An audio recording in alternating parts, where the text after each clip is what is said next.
Hello everyone and welcome to Doom Bible. This will be my final video before May 23rd, as I'll be fully focused on playing Doom the Dark Ages for the next couple of weeks.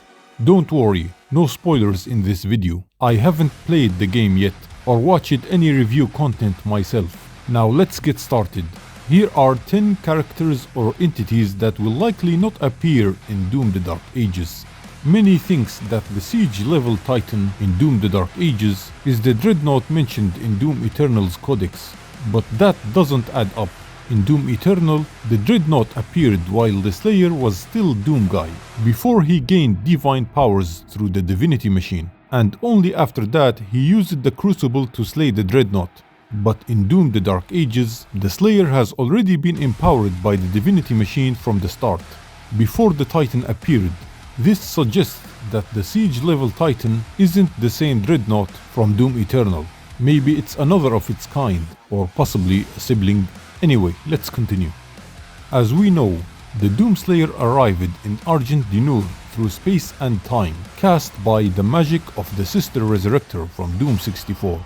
I've already explained it with evidence that Doom Guy was thrown back in time, not into a separate universe as many still believe. We have no official answer to the question. Did Doom Guy came from another universe, or he was sent millions of years into the past?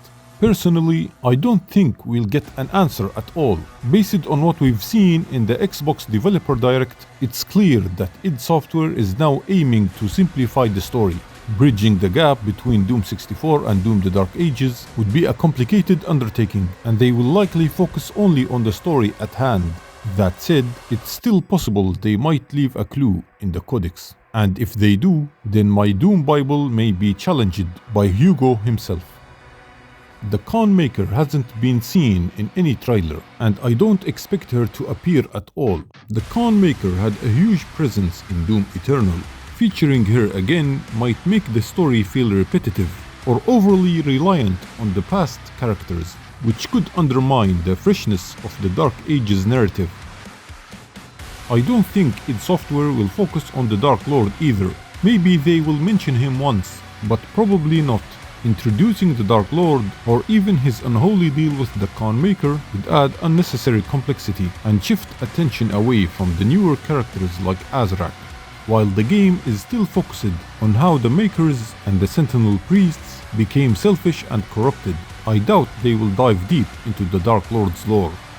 The mysterious voice guy might be linked to the creation of both the Doomslayer and the Dark Lord, thus remains a complex figure, possibly tied to the Primevals, and introducing him now would clash with the game's intent to simplify the story. I believe he's being saved for a future Doom Eternal sequel.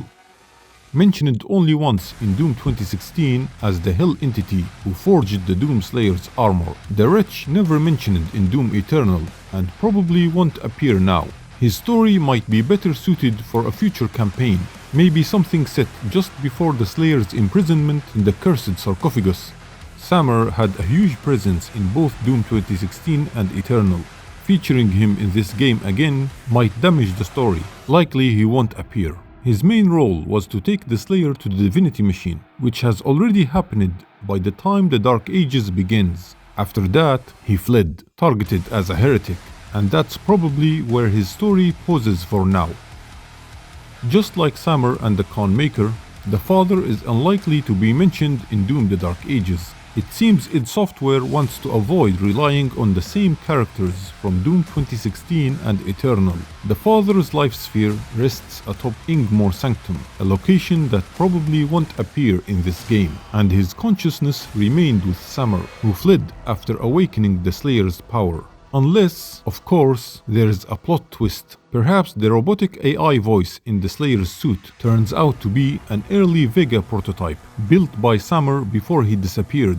In 3, 2, 1. If that's the case, we could see Samur reclaim it to eventually rebuild the father's essence into Vega, which we came to know in Doom 2016.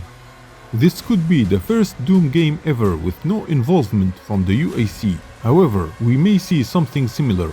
The city of Hebeth and its workers seem to play a UAC-like role in terms of tech and Martian interest. The Dark Ages is set millions of years before humans born on Earth, though the Agaddon hunters were said to be born on Earth and with an Argenta settlement existed there, but I doubt the game will focus on Earth like Doom Eternal did. Before ending the video, there is one thing we are all eager to learn about, something that is very likely to be fully explored in Doom the Dark Ages, as it's central to the story, the origins of the Wraiths. Unlike the other characters we've discussed, the Wraiths appear to be key players in the main storyline of Doom the Dark Ages. It was mentioned in Doom Eternal that they arrived through a cosmic spear, and now, in this game, we'll finally get to explore the cosmic realm, likely their true origin. I truly hope the story goes even deeper, shedding light not only on the Wraiths, but also on the demonic crucible and the Dark Priest who will eventually be corrupted by it. So there you have it.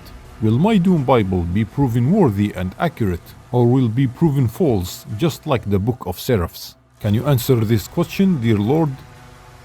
Hugo is my servant. On my command, he will release the game on May 15th. I thought I'm your servant.